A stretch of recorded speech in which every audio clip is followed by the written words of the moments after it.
First, we're going to explore my favorite part of the city, Zapopan, the historic center. Here you can see the Monumento Arcos de Zapopan, which is a 20-meter high arc that was built by the Spanish founders of the city. And if we're going through that arc, we're going to the Plaza de los Americanos.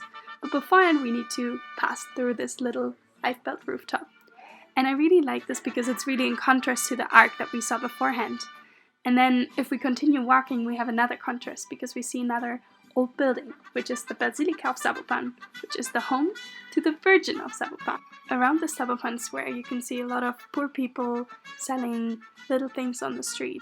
So you really have this contrast of the history and the poverty that is visible in Zapopan. Now we're heading to the center with the most typical transportation of Mexico, the green bus. It only costs 7 pesos and you can really experience some Mexican culture in there with the Mexican radio playing or some traditional Mexican music.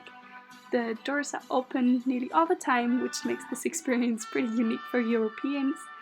And it brings you nearly anywhere if you know where the bus actually stops. And now we get to explore my favorite part of the city, the center of Guadalajara.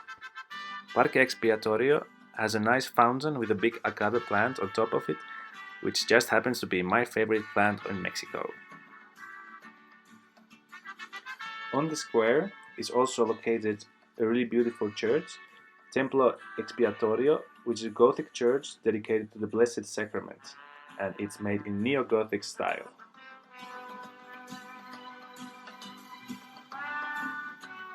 Then we headed to the metro, which we thought was really clean compared to many European metro stations. And just next door of Parque Expiatorio, we found MUSA, Museo de las Artes de la Universidad de Guadalajara.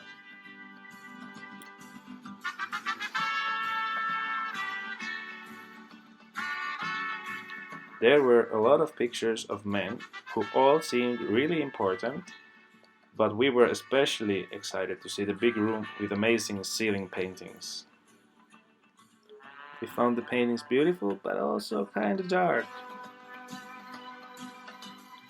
The next attraction was Hospicio Cabañas, which was founded to combine workhouse, hospital, orphanage, and almshouse. The best part of our trip was, of course, Mexican artisanal ice cream from famous Nieve de la Garrafa. I mean, who doesn't like ice cream? But the honest best part is, of course, having drinks with your friend on a terrace.